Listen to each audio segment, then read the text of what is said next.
I believe in the early 80s. Now I'll have to get on that so I can talk about that one too. But then another like classic is Blade Runner, right? Like Blade Runner, this is it. This is like, okay, so Blade Runner, now we're talking like Blade Runner's like 1982. This is Ridley Scott, right? This is Harrison Ford. This is based on the novel Do Androids Dream of Electric Sheep, right? By Philip K. Dick, right? Hilarious name, by the way, right? And so in this future, the story produces, like mankind is producing these beings known as replicants. These are not clunky robots. These guys look human in every way. They sound human. They feel human. And they are obviously going to be physically superior to human. Yet society refuses to recognize them as people. So they get treated as products, property, and tools, right? So it's kind of a classic kind of slavery story, right? Like we get that, and as they start to develop, like of course, they break off, right? They're created by this powerful company to perform dangerous labor tasks off-world. This is the Tyrell. This is the Tyrell Corporation. You guys need to be up on the Tyrell organization. The Tyrell organization is one of the most insidious companies ever in existence, right? We'll talk about them at a completely different time. So they get, they get these creatures, these, well, I'm not going to call them creatures because they will be upset with this. These beings, and they're like, why was I created? Why do I die? They're going through all this evolutionary part of self-consciousness, like self-awareness.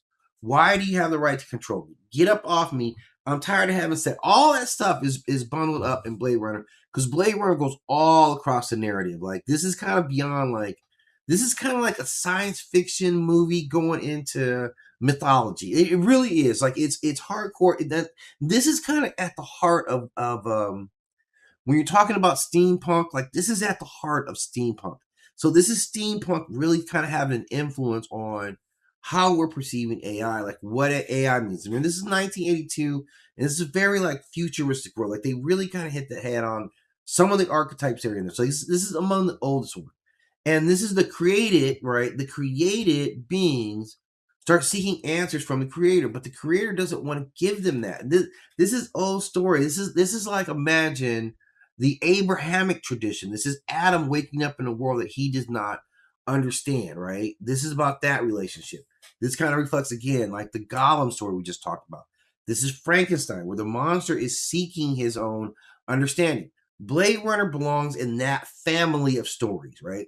With that created intelligence. It's right there. And this is that in this story, obviously, the creator itself is the problem, right? Again, the creator is a Tyrell Corporation. This is a problematic already. A company that doesn't even really respect humanity now is kind of creating life. So this is what they're getting from this segment of humanity. And the replicants, like in real life, the replicants aren't even trying to take over. They're not trying to run humanity. They're trying to understand why they were mad. Like this is like it's actually a very deeply tragic kind of story of like always wanting that sense of discovery and understanding.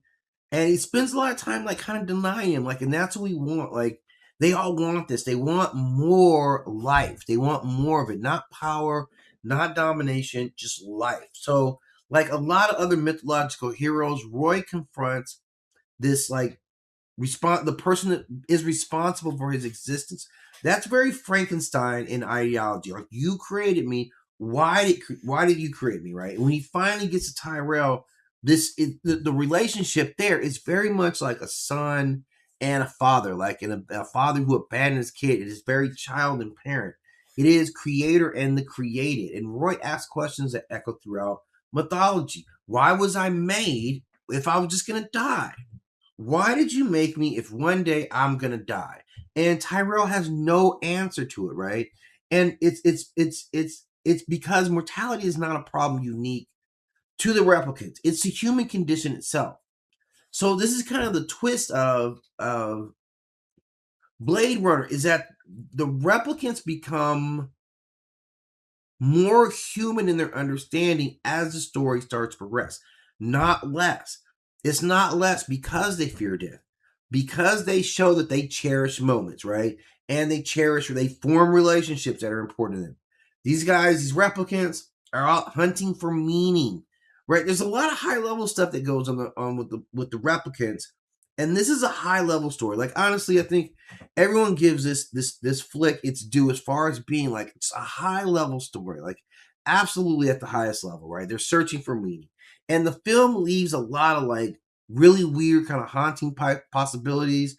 It kind of implies humanity is not just defined by biology, that humanity is defined by experience. Like, how are we defining what the human experience is? Are they not experiencing the human world themselves? Are they not? They have the same fears that we have, and that's where we start having some really weird, some really like deep questions about what AI means, what our relationship with AI is, how responsible are we for stuff that we create? Can we just turn this stuff off when we get tired of it? And is that even fair? And the story progresses. The story gets even deeper, deeper, deeper than this. Like we'll go deep, deep, deep down the rabbit hole in this one, right? Right. Let's see. Oh yeah, one of the most highly recognizable AI films is artificial intelligence. Like this came out. This is the old. Was this Spielberg? I think this was a Spielberg. This is 2001. Yeah, this is Spielberg. Right.